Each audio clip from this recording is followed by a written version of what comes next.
सुस्वागतम सुस्वागतम. 12वी भूगोल वर्गातील सर्व विद्यार्थ्यांचे मी प्रथमतः महाविद्यालयाच्या वतीने सर्वांचे स्वागत करतो. आज पाठ्यपुस्तकामधील प्रकरण क्रमांक 6 तृतीयक आर्थिक क्रिया यापूर्वीच्या व्हिडिओ क्रमांक 33 मध्ये आपण पर्यटन आणि संदेशवहन याचा काही अभ्यास केलेला आहे. त्याचा काही उत्तरार्ध जो उर्वरित भाग काही राहिलेला आहे तो आपण या ठिकाणी आज संदेशवहन या उपघटकाचा आपण या ठिकाणी सविस्तर अभ्यास करणार आहोत. आपण पाठीमागील व्हिडिओमध्ये संदेशवहनाची माध्यमे जी आहेत त्याच्यावर आधारित काही प्रश्न जे होते त्याचा आपण अभ्यास केला होता किंवा वेगवेगळ्या प्रकारची माध्यमे त्याचा आपण अभ्यास केला होता. तर आज आपण या ठिकाणी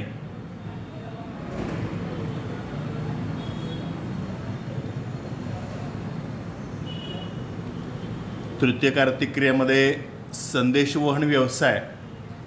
आता संदेशवहन व्यवसाय म्हणजे काय, तर संदेशाची आदानप्रदान करणे किंवा देवाणघेवाण करणे.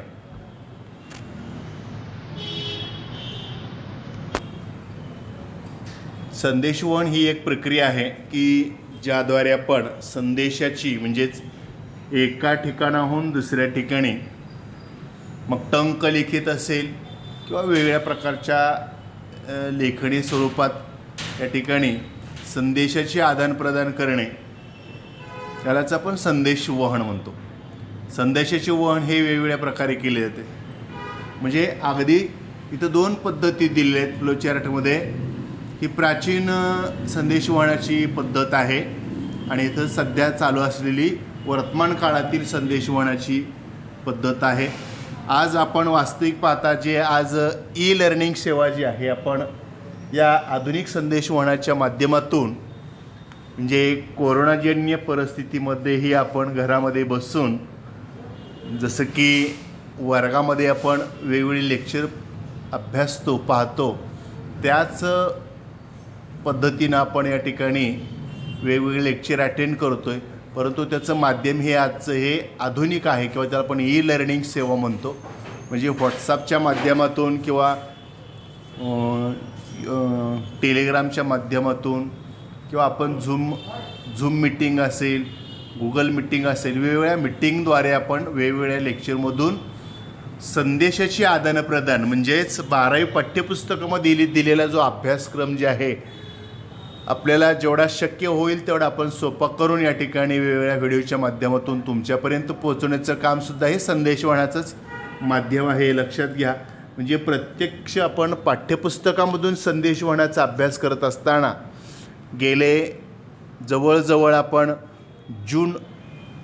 जून महिन्यापासून या आधुनिक संदेशवहनाचा वापर करीत आलेलो आहोत आणि त्याबद्दल आपल्याला बरीचशी माहिती किंवा काही जणांना काही गोष्टी अज्ञात होत्या त्या आपल्याला चांगल्या ज्ञात झालेल्या आहेत. त्यामुळं आपल्याला संदेशवहन याबाबत बरीचशी काही माहिती आहे.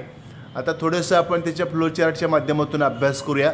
म्हणजे अशा प्रकारचे संदेश आता वास्तविक संदेश वेगवेगळ्या प्रकारचे असतात. चित्र स्वरूपात असतात, काही संकेत ह्याच्यावर असतात, तर काही कोड वर्डमध्ये असतात किंवा अगदीच प्राचीन काळामध्ये किंवा इतिहासामधल्या जर आपण जुन्या आठवणी जर काढल्या तर त्याच्यामध्ये शिवाजी महाराजांसुद्धा त्या ठिकाणी वेगवेगळे किल्ले जिंकण्यासाठी वेगवेगळ्या पद्धतीच्या संदेशाचा वापर केला होता. किंवा गनिमी काळातून जर युद्ध जिंकायचं म्हटलं किंवा गड किंवा किल्ला जिंकायचं म्हटलं तर त्या ठिकाणी ते किल्ल्यातून कशी समजा एखाद्या वेळेस किल्ल्यामध्ये अडकलो असेल तर ते कशा पद्धतीनं बाहेर निघायचं ते वेगवेगळे संदेश असायचे. मग त्या ठिकाणी फटाके वाजवायचे असेल किंवा वेगवेगळ्या रंगीत अशा तोफा उडवायच्या असतील किंवा घोड्यांच्या टापाला किंवा वेगवेगळ्या प्रकारचे असे झेंडे, विविध रंगाचे झेंडे, मग कुठल्या रंगाचे झेंडे लावल्यानंतर त्या ठिकाणी गड सोडून जायचा आहे किंवा किल्ला सोडून जायचा आहे किंवा त्या ठिकाणी विशिष्ट प्रकारचा विशिष्ट रंगाचा जर झेंडा दाखवला तर त्या ठिकाणी परत आणखी त्या ठिकाणी युद्धामध्ये हिरिरीनं सामील व्हायचं आहे, असे काही त्यांचे कोड असायचे. म्हणजे ते सुद्धा एक प्रकारचे संदेशवहनाची माध्यमच होती. आणि याच माध्यमातून आज आपल्याला शिवाजी महाराजांनी कितीतरी गड किल्ले आपल्याला जिंकून दिलेले आपल्याला ज्ञात आहेत. त्यामुळे संदेशवहनाच्या अगदी प्राचीन काळापासून ते आज तागायत अनेक प्रकारचे संदेशवहनाची माध्यमे आहेत. आता पहिला दिले बघा, आदिम किंवा प्राचीन काळामध्ये संदेशवहनाची माध्यमे, चित्राची भाषा. आता अगदीच चित्र जे आहेत आपल्याला बरीचशी माहिती देऊन जातात. म्हणून आपल्या पाठ्यपुस्तकामध्ये जर तुम्ही पाहिलं, आताची पाठ्यपुस्तकं तुम्ही 1ली ते 12वी पाठ्यपुस्तक जर बघितलं तर पूर्णपणे चित्रमय किंवा रंगीत असं दिलेलं आहे बघा. त्यांचं टंकलेखन किंवा मुद्देसूद किंवा वेगवेगळ्या विषयाशी आशयाशी निगडीत असे बरेचसे चित्र त्या ठिकाणी की नाही. तुम्ही तुमच्या प्राथमिक हायस्कूलमध्ये जर गेला तर तिथं बघा भिंतीवर बरीचशी चित्र लावलेली असतात. त्याच्या पाठीमागचा उद्देश काय असतो तर त्या बोलक्या भिंती म्हणतो आपण, प्रत्यक्ष बोलत नाहीत परंतु ते चित्र काय करतात, वेगवेगळ्या प्रकारचे संदेश तुम्हाला सांगत असतात, हेही आपल्याला सांगता येईल. त्यानंतर चित्राची भाषा, बोलणे, सांकेतिक भाषेत लिहिणे, रंगविशेष. जसं की आता रस्त्यावरून तुम्ही जात असताना बघा चौकामध्ये वेगवेगळ्या प्रकारचे सांकेतिक चिन्ह दिलेले असतात बघा. म्हणजे थांबा किंवा उजव्या बाजूला वळा, डाव्या बाजूला वळा किंवा समोर तुम्हाला त्या ठिकाणी गतिरोधक आलेला आहे, असे वेगवेगळे संकेत दिलेले असतात. सांकेतिक कोड तिथं दिलेले असतात. रंगविषयक मुद्रा, तसेच रंगीत धुराचा वापर त्या ठिकाणी केला जातो. कुठल्या रंगाचा धूर जर त्या ठिकाणी अवकाशामध्ये आले असेल तर कुठल्या दिशेनं आलेलं आहे किंवा राजे कुठल्या दिशेनं गेले ते त्या ठिकाणी आपल्याला त्या प्राचीन काळामध्ये इतिहासामध्ये आपल्याला ते अजूनही पाठ्यपुस्तकामध्ये तुम्हाला त्या ठिकाणी पाहावयास किंवा वाचण्यास मिळतं. आता वर्तमान काळामध्ये जर तुम्ही संदेशाचं माध्यम जर लक्षात घेतलं तर संदेश हे लिखित स्वरूपाचे किंवा तोंडी स्वरूपाचे असायचे. म्हणजे आज आपण वेगवेगळ्या प्रकारच्या चिठ्ठीमध्ये लिहून त्या ठिकाणी एका ठिकाणून दुसऱ्या ठिकाणी आपण पाठवतो, किंवा पूर्वीच्या काळी जसं पोस्टकार्डमध्ये लिहून दिलं जायचं किंवा आंतरदेशीय पत्रामध्ये लिहून दिलं जायचं. त्यानंतर त्या ठिकाणी फॅक्स आला की त्या ठिकाणी ते अतिशय शॉर्टमध्ये असायचं, परंतु त्याचा बराचसा आशय त्याच्यामध्ये दडलेला, अशा स्वरूपाचं त्या ठिकाणी फॅक्स. ह्या ज्या जुन्या आपल्याला त्या ठिकाणी संदेशवहनाच्या माध्यमाचा आपल्याला आढावा घेता येतो. तसंच त्या ठिकाणी आधुनिकमध्ये आपल्याला दूरध्वनी आहे, दूरचित्रवाणी आहे, मोबाईल आहे, इंटरनेट आहे, वेबसाईट आहे, ईमेल आहे किंवा अनेक प्रकारची कॅम्प्युटर हब म्हणतो आपण. म्हणजे संपूर्ण संगणक जगभरातील कुठल्याही कानाकोपऱ्यामध्ये कुठलीही घटना घडत असेल तर काही सेकंदाच्या किंवा काही आपण माऊसच्या क्लिकवर त्या ठिकाणी तुमचं अंतर आहे पहा. जग आपण फार जवळ आलेलं आहे म्हणतो. जग फार जवळ आलेलं म्हणजे काय, दोन देशामधलं अंतर कमी झालेलं नाही, फक्त संदेशाचं वहन जे आहे ते गतिमान झालेलं लक्षात घ्या. संदेशाचं वहन म्हणजे त्या देशाचं आणि आपल्या देशाचं अंतर जर तुम्ही लक्षात घेतलं तर एका माऊसच्या क्लिकच्या अंतरावर आलेलं आहे की नाही. तुम्ही जर समजा त्या ठिकाणी आज मोबाईलमध्ये अँड्रॉइड मोबाईल असेल तर तुम्ही कुठल्याही त्या ठिकाणी कुठल्याही देशाची माहिती आणि कुठल्याही फील्डमधली, मग ते संगणक बाबतीत असेल, कृषी क्षेत्रातील असेल, क्रीडा विश्वातील असेल, शैक्षणिक असेल किंवा कुठल्याही बाबतीत तुम्ही त्या ठिकाणी सर्च करू शकता. त्याला आपण संगणकीय जाळे म्हणतो, नेटवर्किंग, WWW म्हणजे वर्ल्ड वाईड वेब. म्हणजे तुम्ही एका 4 भिंतीच्या आत बसूनसुद्धा जगभरातील माहिती मिळवू शकता. हे केवळ आणि केवळ कशामुळे झालेलं आहे तर आधुनिक तंत्रज्ञानामध्ये प्रगती झाल्यामुळं आपल्याला हे शक्य झालेलं आहे. किंवा ज्यावेळेस खऱ्या अर्थानं पहिला INSAT-1 अवकाशामध्ये सोडला गेला आणि खऱ्या अर्थानं जे पूर्ण विश्व काय झालेलं आहे, म्हणजे 2 देशामधलं किंवा 2 शहरामधलं अंतर फार जवळ आलेलं आहे. प्रत्यक्ष अंतर जवळ आलं नाही, परंतु संदेशाचं वहनाची गती जी आहे ती वाढलेली आहे, हे आपल्या याच्यामध्ये सांगता येते. त्यानंतर सध्याच्या युगात संदेशवहनालाच माहिती संप्रेषण हा आधुनिक शब्द वापरला जातो. पूर्वी त्याला पण संदेशवहन, साधा आणि सोपा शब्द संदेशवहन, ज्ञान माहिती याची एका ठिकाणाहून दुसऱ्या ठिकाणी माहिती पाठवणं, मग लिखित स्वरूपात असेल किंवा दृकश्राव्य माध्यमातून असेल. आजसुद्धा आपण कुठल्या भागामध्ये काही घटना घडली असेल तर काही जण लोक त्या ठिकाणी काय त्याला वाचवण्यामध्ये दंग असतात, तर काही लोक त्या ठिकाणी त्याचं चित्रीकरण करण्यामध्ये दंग व्यस्त असतात. पहा, तर अशी काही माहितीसुद्धा तुम्हाला दृकश्राव्य माध्यमातून व्हॉट्सअपवर काही क्लिप्स येतात. म्हणजे हे सुद्धा तुम्हाला संदेशवहनाचं माध्यम सांगता येईल. त्यानंतर दुसरं आहे आता सध्याचे युग जे माहितीचं युग आहे म्हणून सांगता येईल आपल्याला. त्यानंतर त्याच्यामध्ये वेगवेगळ्या प्रकारची माहिती आपल्याला उपलब्ध होते. आता सांगितले की वेगवेगळ्या क्षेत्रामधली, मग ते कृषी क्षेत्रातील असेल, विज्ञान क्षेत्रातील असेल, किंवा तुम्हाला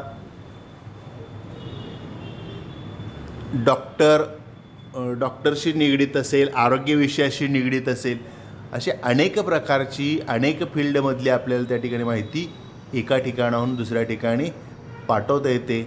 मग त्या ठिकाणी ती पाठवण्यासाठी वास्तविक पाहता कृत्रिम उपग्रह जे आहेत ते अवकाशामध्ये सोडल्यामुळं हे शक्य झालेलं आहे हे आपल्याला सांगतं. त्यानंतर आपल्याला अवकाशात सोडलेले अगणित कृत्रिम उपग्रह जे आहेत, आता ते काय फक्त एकच सोडले नाहीत, तर ते कालानुक्रमे वेगवेगळ्या देशांनी त्या ठिकाणी आपल्याला पृथ्वीकडील माहिती प्रथमतः उपग्रहाकडे जाते आणि उपग्रहाकडची माहिती आपल्याला परत पृथ्वीकडे येते. अशा पद्धतीचं संदेशवहन जे आहे ते अहोरात्र संदेशवहनाचं काम ते कृत्रिम उपग्रह करत असतात. आणि त्यामुळं आपण त्या ठिकाणी कमी वेळामध्ये जास्तीत जास्त आशय किंवा माहिती उपलब्ध करण्याचं काम या संगणकातून किंवा या मोबाईलमधून आपण त्या ठिकाणी उपलब्ध करून घेतो. आता याच्यामध्ये या संदेशवहनामधून म्हणजे आपण काय म्हणतो, जे माहिती संप्रेषण जे आहे हे माहिती संप्रेषण कोणकोणत्या पद्धतीचं मागवतो. मग हवेची स्थिती, मग समुद्राच्या सागरी स्थिती आणि हवेची स्थिती याचा एकंदरीत आपण आढावा घेतो आणि त्याच्यातून आपण हवामान अंदाज वर्तवला जातो. त्यानंतर आवर्त म्हणजे वाऱ्याची स्थिती काय आहे, किती वेगानं वारं वाहत आहे, कोणत्या दिशेकडून कोणत्या दिशेकडे वाहत आहे, किंवा हवेचे दाब जे आहेत. आता विशेषतः सागरी भागामध्ये हवेचा दाब कमी का जास्त आहे, किंवा भूखंडावर हवेचा दाब कमी किंवा जास्त आहे, याची आपण माहिती घेऊन काय करतो, संग्रहित करून त्याच्यावर हवामान अंदाज वर्तवतो आणि मगच त्या ठिकाणी आपण काय करतो, ती माहिती भूपृष्ठाकडे किंवा विशिष्ट अशा हवामान वेधशाळेकडून त्या ठिकाणी पाठवली जाते. त्यानंतर भूगर्भातील हालचाली याची माहिती त्या ठिकाणी कुठल्या भागामध्ये कुठला भाग वर आलेला आहे किंवा कुठं ज्वालामुखी झालेला आहे याची माहिती त्या ठिकाणी यामधून पाठवली जाते. खनिजाचे साठे शोधणे, एखाद्या ठिकाणचे अक्षांश रेखांश मिळवणे, हे सगळे जे आधुनिक तंत्रज्ञानामुळे शक्य झालेलं आहे. संदेशवहनाचा उपयोग प्रादेशिक विकासासाठी मोठ्या प्रमाणात केला जातो. तसेच या तृतीयक व्यवसायाचा विस्तार आणि आवाका दिवसेदिवस वाढतच चाललेला आहे. आता पहा, पाठ्यपुस्तकामध्ये तुम्हाला पान नंबर 63वर सांगा पाहू असा एक लोगो दिलेला आहे. पहा, इथं दिलेला बघा, भूगोल विषयाच्या 11वी व 12वीच्या प्रात्यक्षिकापैकी कोणती प्रात्यक्षिक तुम्ही कृत्रिम उपग्रहाच्या मदतीने संदेशवहनाद्वारे केली आहेत. म्हणजे आपण आता 12वीचा पाठ्यपुस्तकाचा अभ्यास करत असताना गेल्या वर्षी तुम्ही 11वीला असताना या संदेशवहनाचा वापर करून किंवा कृत्रिम उपग्रहाकडून किंवा मोबाईलमधून तुम्ही कोणकोणत्या ॲपचा वापर केला की जेणेकरून तुम्ही त्या ठिकाणी प्रात्यक्षिक भूगोलाचा अभ्यास केलेला हे आपल्याला सांगता येईल. आता दिले बघा, स्थलनिर्देशक नकाशे म्हणजे जसं की आपण मॅप जर त्या ठिकाणी ओपन केलं आहे, मॅपचं एक ॲप असते मोबाईलवर, ते तुम्ही जर काढलं तर त्याच्यामध्ये आपल्याला वेगवेगळ्या प्रकारचे स्थलनिर्देशक नकाशे, कुठलंही एक शहर तुम्ही जर त्या ठिकाणी सर्च केलं तर तुम्हाला त्या ठिकाणी पूर्णपणे मिळणार. त्यानंतर हवामान, आता त्याच्यामध्ये क्लायमेट जर तुम्ही सर्च केलं तर ते क्लायमेटसुद्धा दाखवतं. ते हवामान स्थितीदर्शक नकाशे म्हणजे सध्या स्थितीची किंवा येत्या 24 तासामध्ये काय परिस्थिती आहे किंवा सध्याची स्थिती किंवा काही तासापूर्वीची हवामानाची समुद्राची स्थिती काय होती, अवकाशाची काय स्थिती होती, ते आपण वेगवेगळ्या नकाशाच्या माध्यमातून अभ्यासू शकतो. यावर अनेक विविध प्रात्यक्षिक देण्यात आली आहेत. तर आता या ठिकाणी आपल्याला 12वीच्या दृष्टिकोनातून जर विचार करायचा म्हटला किंवा नकाशा वाचन, आता उदाहरण दिलं आहे पाहिजे 11वीचं नकाशा वाचन कसं करायचं, त्याचं विश्लेषण परिचय कसा करायचा किंवा वेगवेगळ्या प्रकारचे नकाशे मिळवायचे किंवा GPS आधारे क्षेत्र आणि परिमिती काढणे. म्हणजे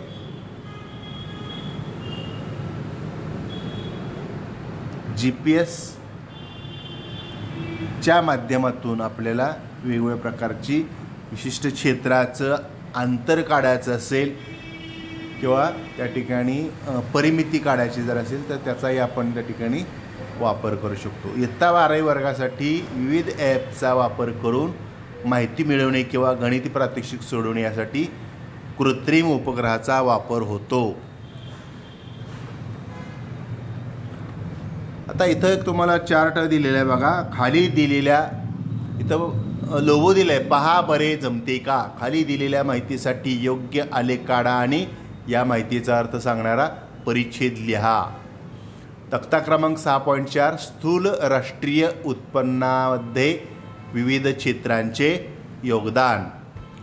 तुम्हाला या 4 तक्त्यामध्ये हे टक्केवारीमध्ये योगदान दिलेलं आहे. इथं 1 ते 9 देश दिलेले आहेत आणि इथं वेगवेगळ्या सन 2018मध्ये कोणत्या श्रेणीच्या वर्गामध्ये त्या ठिकाणी लोकसंख्या किंवा इथं उत्पन्न दिले आहे बघा. काय दिलेलं आहे, स्थूल राष्ट्रीय उत्पन्नामध्ये विविध क्षेत्रांचे योगदान. म्हणजे कोणत्या श्रेणीच्या व्यवसायाचं जास्त योगदान आहे ते आपल्या याच्यामध्ये लक्षात येतं. पहिला आहे देश डेन्मार्क 1%. द्वितीय श्रेणीमध्ये डेन्मार्क 34%मध्ये स्थूल राष्ट्रीय उत्पन्नामध्ये विविध क्षेत्राचे योगदान. आणि तृतीय श्रेणीचा व्यवसाय जर तुम्ही लक्षात घेतला तर 65%. लक्षात घ्या, डेन्मार्क हा तृतीयक व्यवसायात अग्रेसर आहे. भारत प्रथम 14, द्वितीयक 30, तृतीयक 56, केनिया 34, द्वितीयक 23, तृतीयक 42. तर अशा प्रकारे इथं आपल्याला काय करायचं आहे, एक आलेख काढायचा आहे. एक्स अक्षावर तुम्ही हे देश घेणार आणि वाय अक्षावर 1 ते 100 टक्केवारी घेणार आणि त्याच्यामध्ये तुम्हाला प्राथमिक, द्वितीयक, तृतीयक असं काय म्हणतो आपण जोड स्तंभालेख काढावे लागतील. प्राथमिक, द्वितीयक, तृतीयक.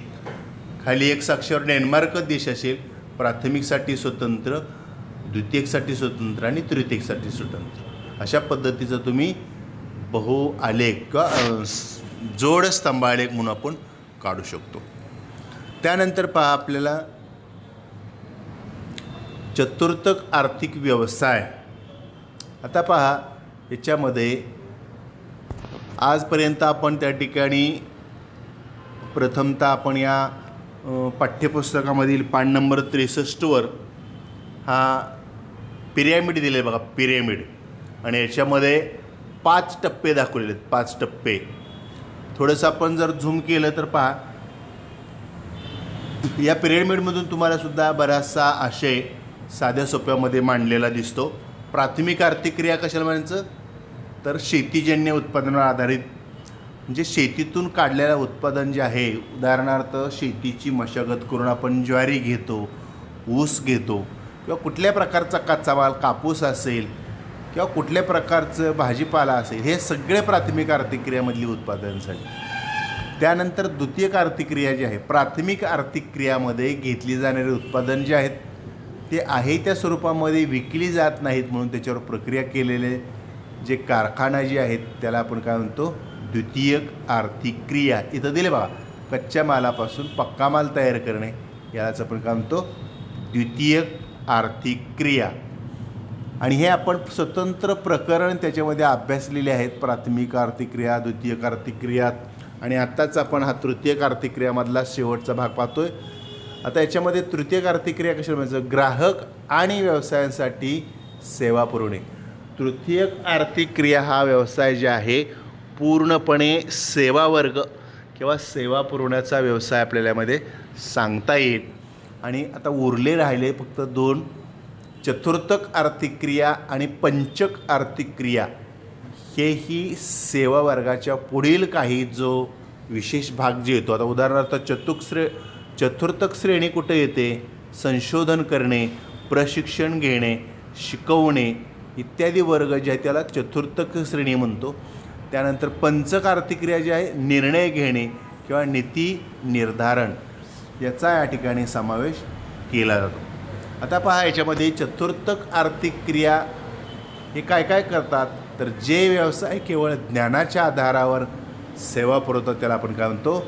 चतुर्थक आर्थिक व्यवसाय.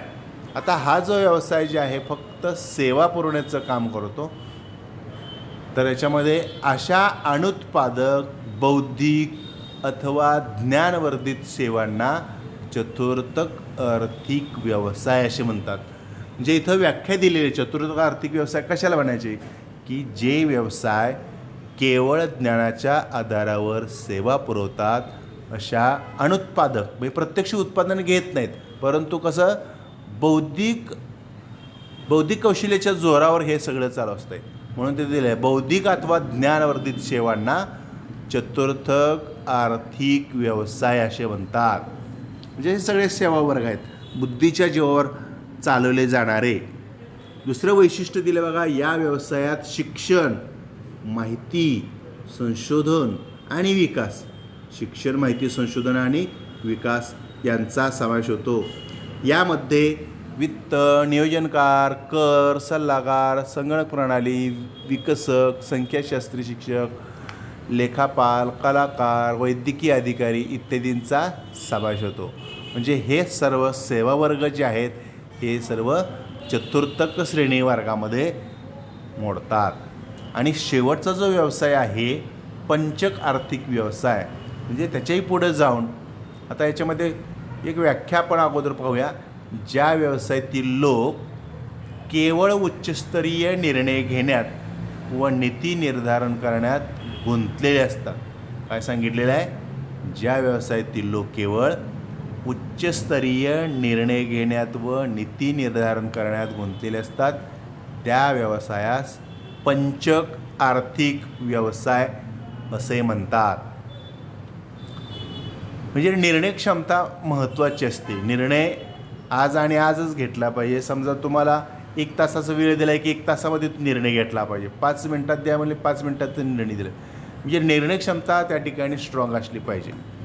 त्यानंतर दिले बघा वैशिष्ट्य, या व्यवसायात व्यवस्थापन कौशल्य, वरिष्ठ अधिकारी, कार्यकारी अधिकारी, सरकारी अधिकारी, संशोधन अधिकारी आणि न्यायाधीश इत्यादी व्यवसायांचा समावेश होतो. तर इथं उदाहरण दिले बघा, आमदार, खासदार, मुख्यमंत्री, पंतप्रधान, राजकारणाशी निगडीत राजकीय व्यक्ती किंवा समाजसेवक इत्यादींचा समावेश हा पंचक आर्थिक व्यवसायामध्ये केला जातो. आता इथं बघा पिरॅमिड जी दिलेली आहे थोडीशी तिची माहिती दिलेली आहे. सेवा चतुर्थक पंचक इथं तृतीयक आर्थिक व्यवसायांचा आणि त्यातील सेवांचा विचार करता या व्यवसायाच्या स्वरूपात खूप भिन्नता आहे. तसेच या सेवांच्या प्रकारांचा आवाकाही मोठा आहे आणि हा आवाका व भिन्नता लक्षात घेऊन सद्यस्थितीत या सेवा चतुर्थक व पंचक व्यवसायात वर्गीकृत केल्या जातात. आता याच्यामध्ये पहा, ज्या व्यवसायामध्ये चिंतन, संशोधन, नवनवीन कल्पनांचा विकास होत असतो अशा व्यवसायांना चतुर्थक व्यवसाय असे म्हणतात.